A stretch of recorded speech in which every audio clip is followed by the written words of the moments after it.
Good morning, everybody. I'm going to go ahead and get started here. My name is Lauren Van. I am the coordinator for the Comfort Care Coalition. I'm excited to get this program going for you guys. Today we have Angelia Lomax here with us. She is the CEO and founder of Nurturing Black Minds. She will be presenting on living lonely. We're very excited to have her here and thankful that she's sharing her time with us this morning. For those of you who might be new, a little bit about us, the Comfort Care Coalition. Our mission is to educate community members and providers concerned with issues from chronic or serious illness through the end of life. It is our goal to do educational programs for the community, so I am excited to get this presentation going. So I will be following the comments section. So if you do have any questions, please type them in the comments section and we will get to those at the end of the presentation. So Angelia, I'm going to go ahead and turn it over to you. Thank you, Lauren, and thank you to the Comfort Care Coalition for having me. As she mentioned, I'll be presenting on living lonely. And I am going to share my screen so that you all can follow along with my presentation.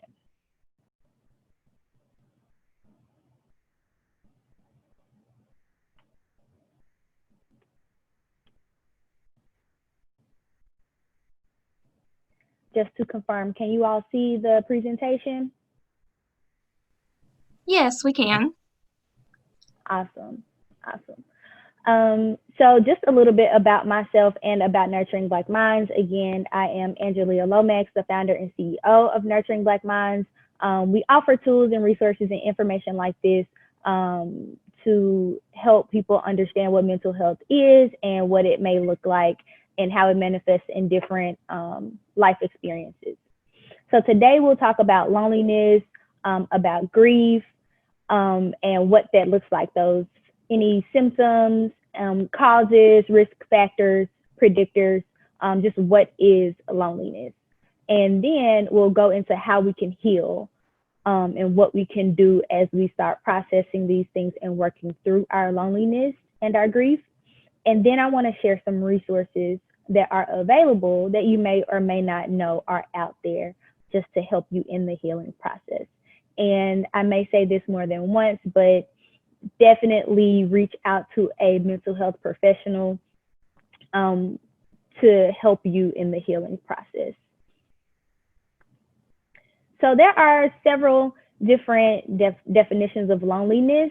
And one definition is that pain that is a result of a discrepancy between one's social or emotional needs and one's ability to satisfy those needs. So you have a need, but then you are not able to fulfill it. So that's that first definition. And according to Weiss and his relational theory of loneliness, there are two different types of loneliness. So there's emotional loneliness and social loneliness. Social loneliness is more that isolation, not having any friends or real social connections. And you can kind of resolve that by creating new connections, meeting people, starting new relationships and things like that. And emotional loneliness is when you see the absence of the attachment figure like a spouse or a parent. And for some people, initiating new relationships may kind of resolve that. And for some people, that just may not be an option for them, and that's perfectly fine. And another thing about loneliness and grief is that it's a very individual process. It looks different for different people, and we're going to talk a little bit more about that.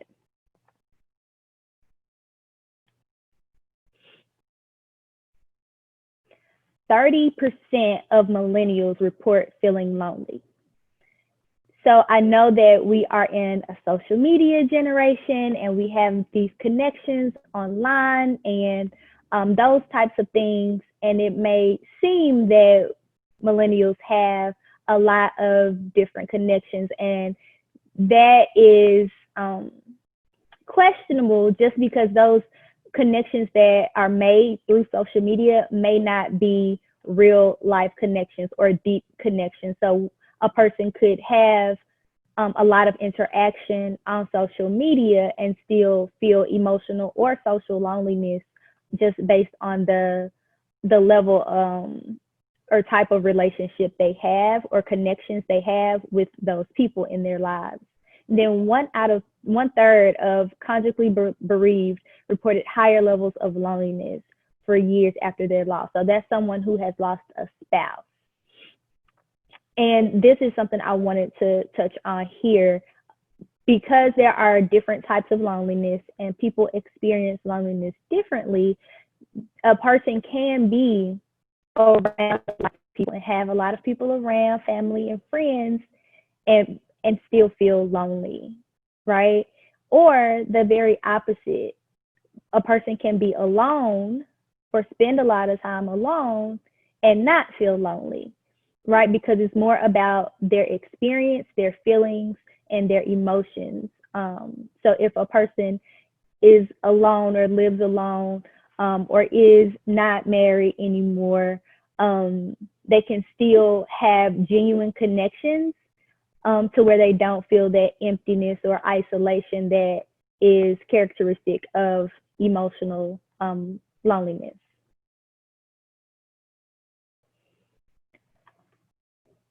As far as factors related to loneliness, a lot goes into that. A lot of things put us more at risk for being lonely or experiencing loneliness. So as it relates to grief too, so your mindset about mortality can impact whether or how you experience loneliness after a loss. If you were prepared, if you were anticipating that loss, if you already have like social anxiety or different personality traits, they can kind of predispose you for loneliness. So 3 main factors that I wanted to focus on today are environmental factors, grief, and depression. So I talked a little bit about social media already, and we'll go into some more specific ways that social media is a risk factor for loneliness. And then, of course, COVID-19 with the distancing and quarantine, and then grief. So how a person experiences grief, how they process grief, and what type of attachment they have with their loved one that they lost will impact their experience of loneliness. And then depression, because there are so many similarities between loneliness and depression, one can lead to the other, or they can be co-occurring, meaning they happen at the same time. And also your views, like I mentioned previously, on mortality can impact whether you experience certain depressive symptoms and how you experience loneliness. Oh, sorry. So environmental factors, social media. So like I mentioned, the connections that a person has on social media may not be real life connections. So they may be very superficial. So the person who is experiencing these superficial relationships and connections on social media could very well still feel isolated, especially if they are aware that these connections are not genuine.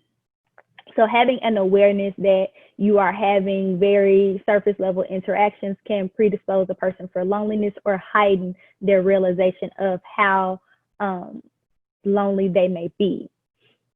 Also because of the distance between the people that may be between the people you're connecting to on social media. The triggers on social media can impact how we experience ourselves and create a thought process and bring up some things that we may kind of suppress at times. And so if we see certain things on social media that may trigger our loneliness. So like seeing people out with friends, seeing people talk about how great their relationships are, those things can trigger loneliness or trigger an awareness of loneliness for people who are experiencing that.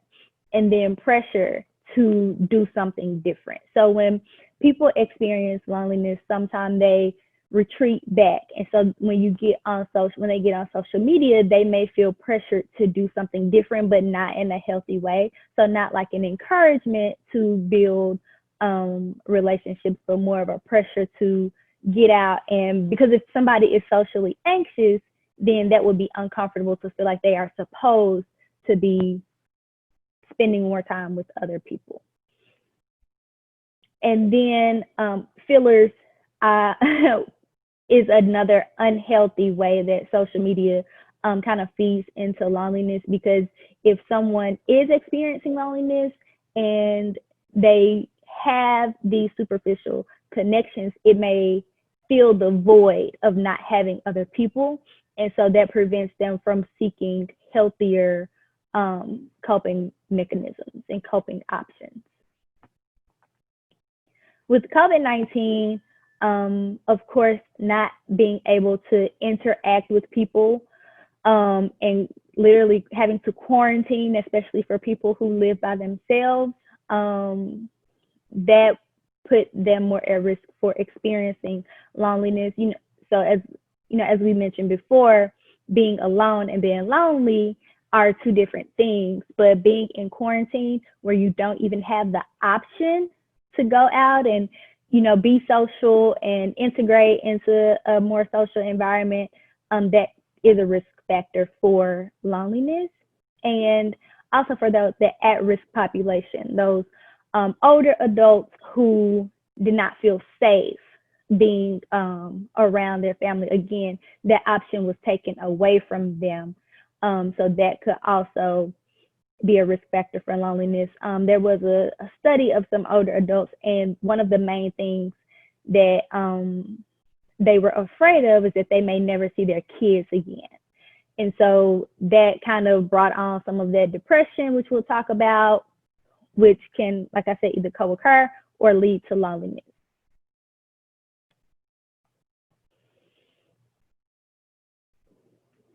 Okay.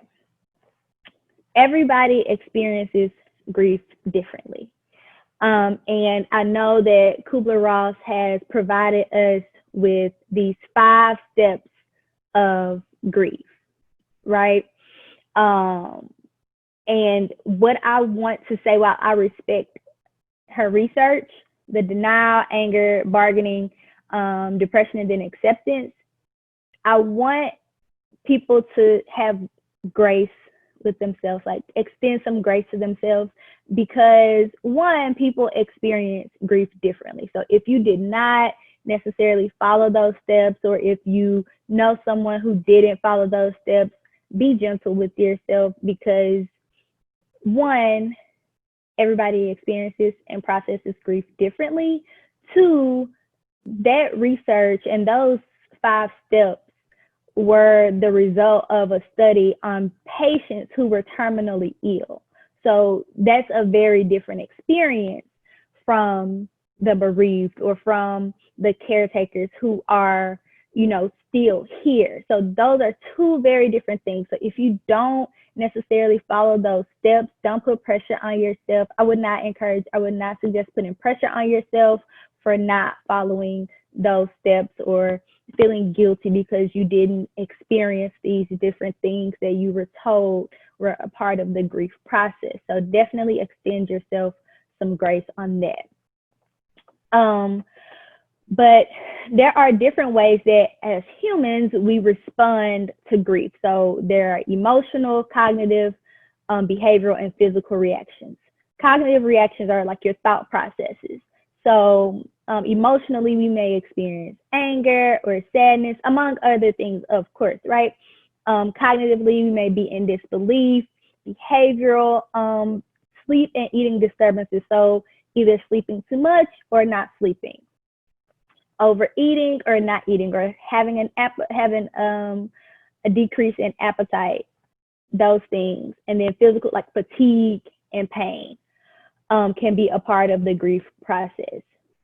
And the reasons why we feel and respond the way we do varies, right? But a few reasons are because we have to adjust to this person no longer being here, and we may have difficulty adjusting. Some people have elevated grief reactions. So when we talk about the different types of grief, acute grief, where people have really strong emotional reactions before a short time, right? And so then there's emptiness, especially if that was, well, not especially, but there can be emptiness when you have had this relationship with this person and been close with this person. And then regret for things we could have said, should have said, wanted to say, all of those types of things. And then loss of purpose. So a lot with caretakers, we see they were taking care of this person and this is what they were supposed to do. This was their identity, and you see that they're later on the list. And so once that person has passed on, it's kind of like, well, who am I now? If I'm not this person's caretaker, who am I? And so there's an existential conversation and an existential conflict that that person may have. And then the loss of attachment. So be it a parent or a spouse, that's still an attachment figure. And when you lose that attachment, then you go through the grief process, and you may no longer feel needed. So if you are a single millennial, for example, and you have been taking care of your parent, then somebody needed you. You don't have a child like some of your colleagues may have or friends may have. You don't have a child depending on you, but you had your parent who was depending on you to take care of them, and now they're gone. So it's like, who needs me now? I don't feel needed anymore. And we touched on guilt and identity, but feeling guilty about anything, about wanting to have taken care of them more, or wanted to say this or should have done this, and those types of things. There are several different types of grief.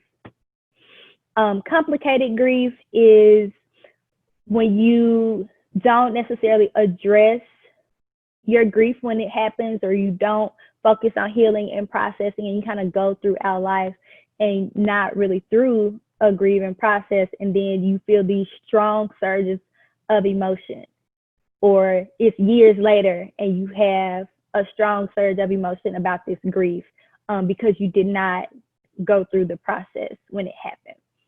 Uncomplicated grief is more so that more common process what most people experience when they lose someone, going through the process and trying to heal.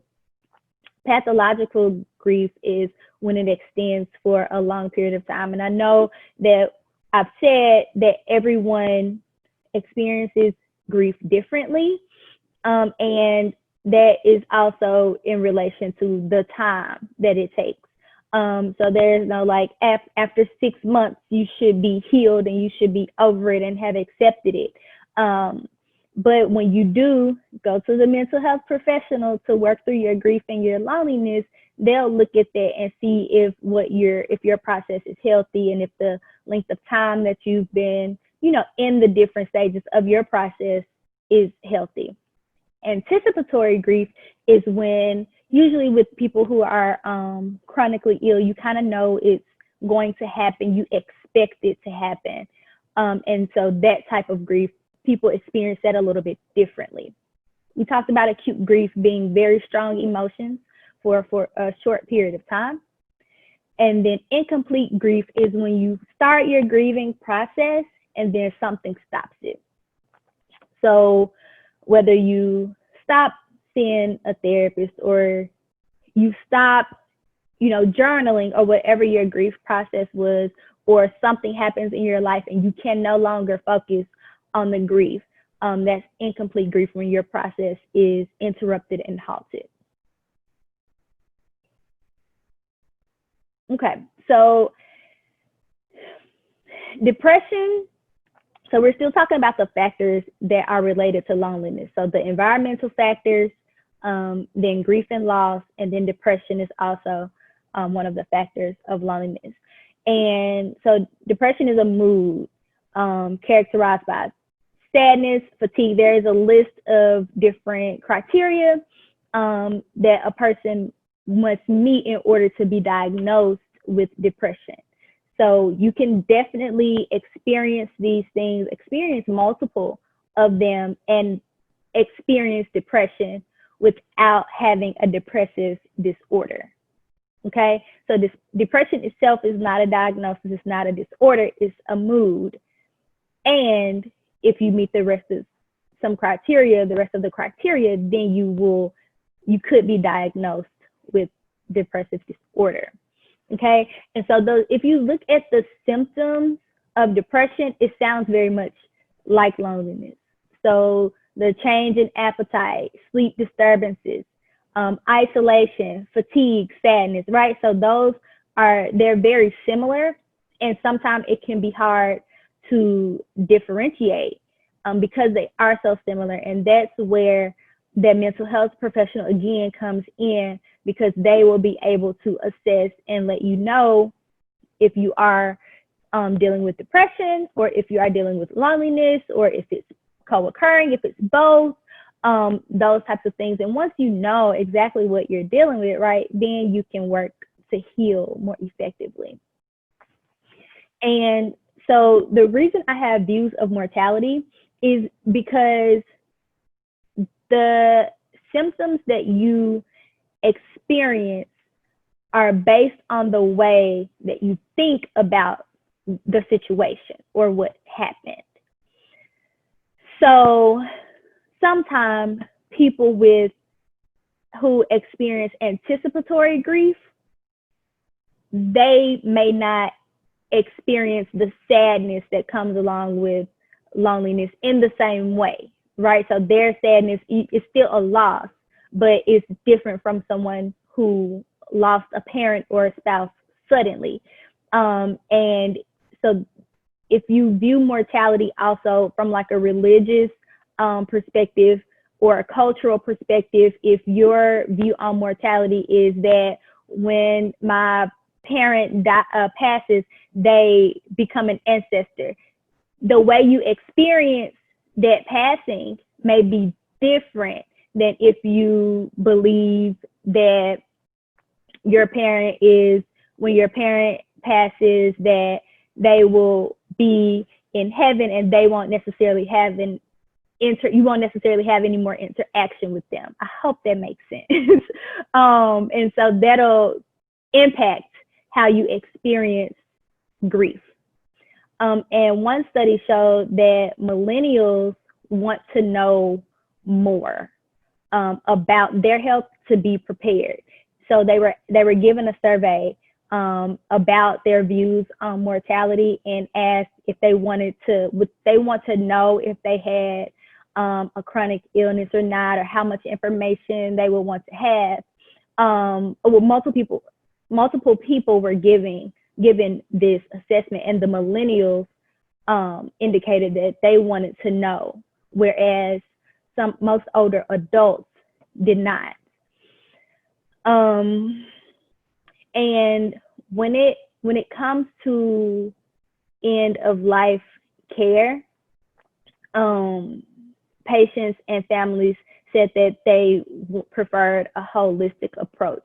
And so we can prepare for that when we know, what's going on. We can make plans for our end of life care so that it is more holistic, to make sure that our like physically, the people we are caring for are taken care of, so that pain management, but also that they receive emotional support and that their spiritual beliefs are taken into consideration. And so that was kind of a study that was attached to the first one. So millennials wanted to know more about their health so that they can be more intentional about the type of end of life care that they wanted for themselves and would prefer to have for themselves. Okay, so signs of loneliness. We've talked about the risk factors. We've talked about what it is. So let's talk about what it looks like, because some people may experience loneliness and not realize that they are lonely, and may just be going through life and not realizing that they're lonely. So just so we can be self-aware and we can do a self-evaluation and we can save this information and maybe check in with ourselves later, these are some signs. If you isolate yourself, if you have decreased energy, brain fog, so like not being able to concentrate or think clearly or remember things, change in appetite, so again, overeating or not eating enough, sadness, negative mindset. So when we self-evaluate, we can think about what we've said. What have I been saying a lot lately? How do I respond to things? Absent-mindedness kind of goes hand in hand with brain fog. So doing things and not realizing, where did I put this? Where is this? What am I supposed to do? And then ruminating thoughts, which are thoughts that just keep going, especially like when you're trying to sleep. This is my favorite part. What can we do? How do we heal? So we have all of this information. We know what it looks like. We know what the risk factors are. What can we do? So people in the community, so we'll get to what people who are experiencing loneliness can do, but for people who are not experiencing loneliness, what can we as a community do for others? We can encourage real life interactions.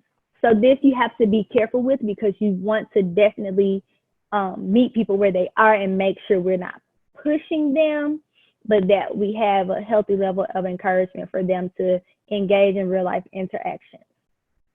Reducing the stigma and educating ourselves. There's a lot that people don't know about loneliness, what it looks like, what it feels like, what it means, all of those things. And so if we educate ourselves, we are less likely to make these judgments and have these preconceived notions about what somebody else is experiencing and why. We can listen and hold space.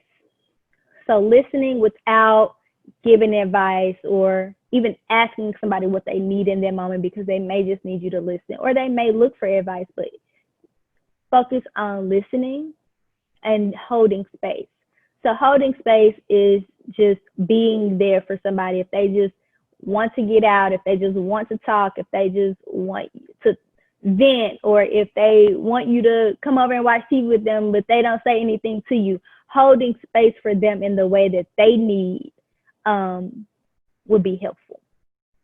Okay, if we are experiencing loneliness, people who have lost somebody, and I wanted to include a lot of information here just because, again, the grieving process and loneliness is different for everybody. And so I wanted to provide quite a few options so people can try different things or can see something they've already tried and say, okay, that didn't really help me, and then have multiple other options to choose from to try and see what's best for them. So first, self-evaluation and self-awareness.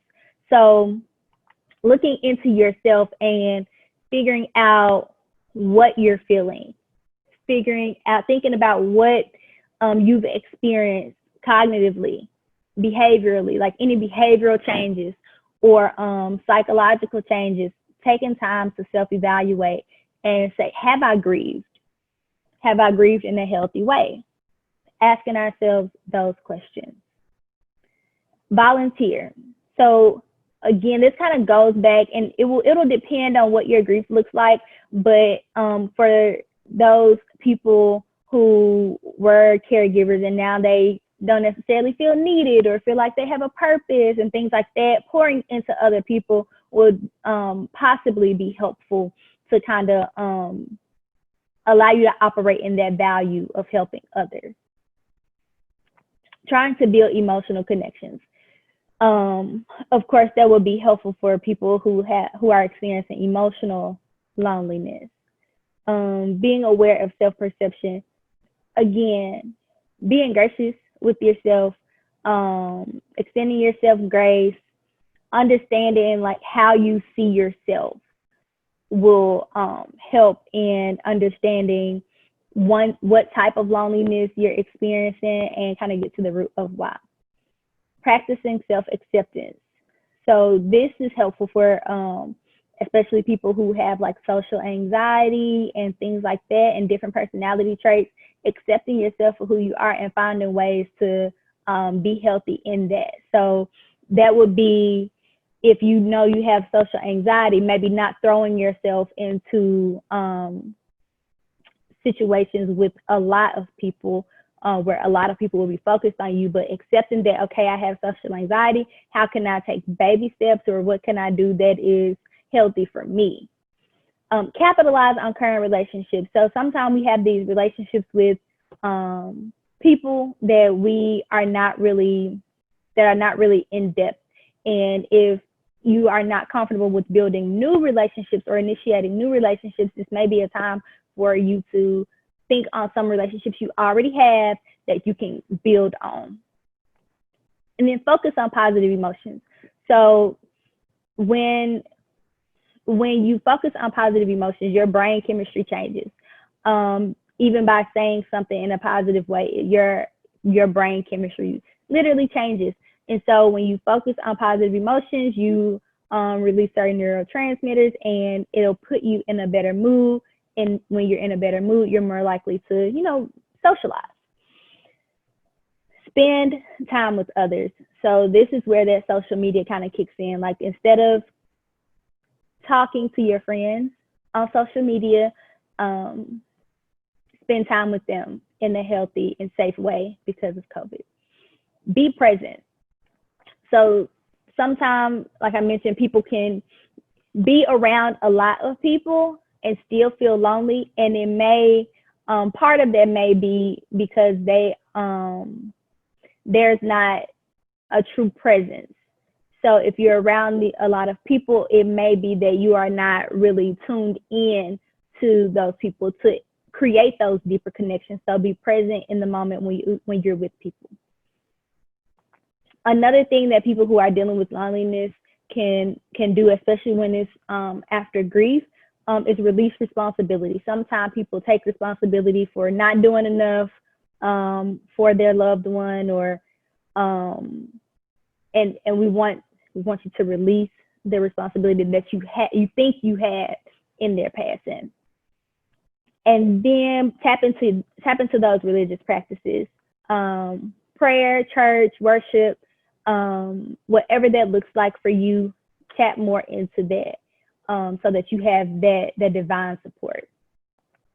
And then attend a support group or join a support group. I put join/attend because you may not want to join that one. You may want to attend and see how you like it and try a different one, because you have that choice. But support groups help normalize your experiences. Sometimes we feel like we're the only one experiencing this. Nobody else could possibly understand what I'm going through. And while we all have different experiences, there is a group of people who've experienced something similar and who can offer support to you in your time of need. And then seek emotional support from siblings. Research has said that this is especially helpful for older adults, basically saying that once they were brought up and then they, got married and had their own families. And so the relationship with their siblings kind of dwindled, and their main focus was their family unit. And so once they lose their spouse, they want to kind of tap into those sibling relationships again, because they are lifelong relationships. And so if you want, as an older adult, or even as a millennial who's lost a parent, tapping into that relationship with your siblings could be helpful, because that's your family of origin. So it's a different type of attachment. And so it creates a different type of security in your time of loneliness or grief. And then reflect on memories of childhood, because that can be helpful. An emotional support animal is available for people to help them in the grieving process, just to have companionship, especially for those people who are experiencing social loneliness. And of course, seek support from a mental health professional. I definitely encourage everybody to seek support from a mental health professional. I know that our friends are great, our church is great, our family is great, siblings are great, and you also need a space to kind of work through these things and process this with someone who is a trained professional. But some things you can do on your own: journal, to kind of maybe write a letter. That's something that a therapist may ask you to do. Write a letter to the person that you lost, or write a letter to one of your friends that you wish you could spend more time with. The only caution I have for this is some things may come up that you may not know how to process, so that's even best done with a mental health professional, because you never know what's going to come up emotionally. Exercising and a healthy diet are the go-tos for anything having to do with healing, just because, again, those endorphins, those neurotransmitters that they release help change the mood and make your body healthier, so that your body can respond to different things in a better way when you have been exercising and maintaining a healthy diet. Again, with the letter and the empty chair. So empty chair is basically sitting in the empty chair and talking as if the person you lost is there, telling them everything you would want to say. Again, I would say do that with the mental health professional, because you never know what's going to come up, and you'll need help. You may need help processing what comes up.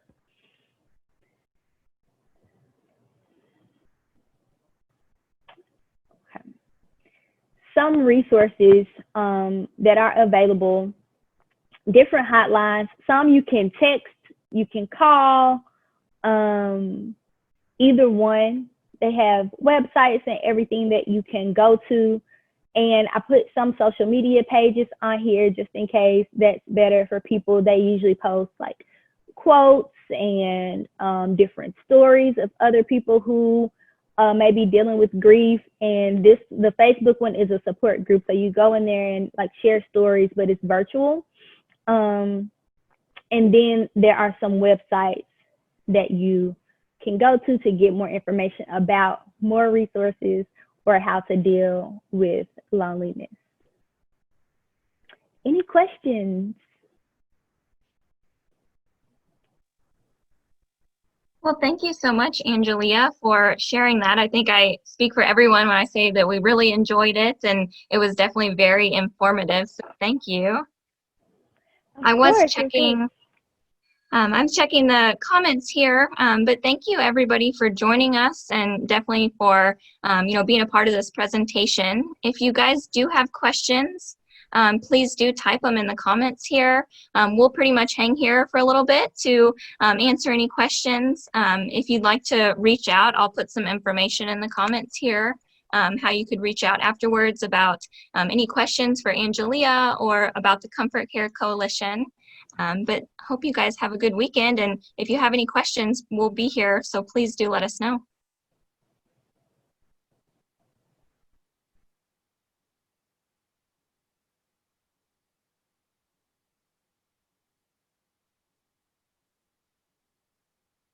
So it does look like we do have a question here. How do you talk to a loved one if you think they may be experiencing loneliness?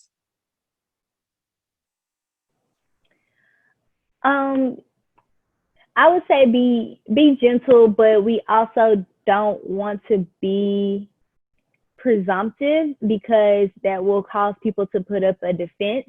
So I would say be gentle and kind of use some emotional intelligence to kind of gauge when you are talking about certain things, how they respond, and things like that. And it's always good just to add, if they do get defensive, just to say, remind them that you're asking them or talking to them because you care, and reminding people of that so they don't feel attacked. I think it's a tricky situation. It depends on what you want to talk to them about. So the conversation that you might have with someone to say, hey, I think, this may be a good time for you to go talk to somebody, is different from if you yourself want to say, hey, do you want to go here, to kind of provide them with some social integration and some emotional connection. So if you want to be the person to kind of offset there, if you want to direct them, those would be two different conversations. I think making suggestions is always good, so it doesn't feel like an attack. Like, hey, do you want to go to the mall? Or hey, have you been out lately? Asking questions like that, because also when people make the decision on their own to do things, they usually are more engaged. I hope that answered your question. Thank you for sharing that. It does look like we do have another comment. She said she would appreciate some information about those who have loved ones moving closer towards the end of life, specifically as the person who is a caretaker, and questioning or feeling guilty about whether or not you might be doing enough. The first thing I would say is give yourself grace. Always be gentle with yourself. And you can have that honest conversation with yourself and say, what can I do? Am I doing enough? Is there something more I can be doing? And setting some realistic boundaries for yourself, because we also want to be healthy. So not allowing us to be to extend those boundaries. So keep a healthy boundary of what you are able to do and do what you can, and be compassionate with yourself, because you know that you've honestly done what you can do. That would be my suggestion. For the part information about ones moving closer to end of life, I would say think about what you want that to look like. So in the presentation, there was a study that said that people prefer a more holistic type of situation. So where they have they're taking care of pain management, they have emotional support, whatever religious or spiritual considerations need to be considered. So think about what you want that to look like and plan ahead. It appears in the research that people who plan ahead and put these things in place, their grief looks a little bit different, just because it's more anticipatory and you're more prepared, for lack of a better term. So overall, prepare and set realistic boundaries and be gentle with yourself.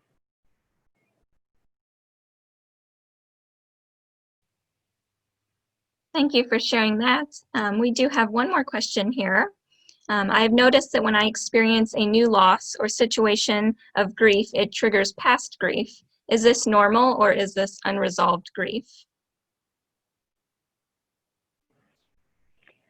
My initial response is it sounds like a normal reaction, but I don't have enough information to say whether you're experiencing unresolved grief or complicated grief.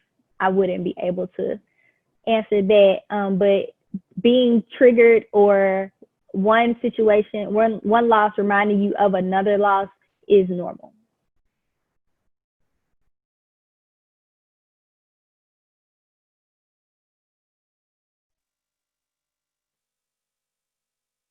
Well, thank you everyone who's been typing questions here, and thank you, Angelia, for going over some of those. I did put some information how to reach out in our comment section here, but you can definitely reach out through our Facebook page, and definitely if you have any other questions for Angelia, we would definitely be happy to answer those about the presentation today.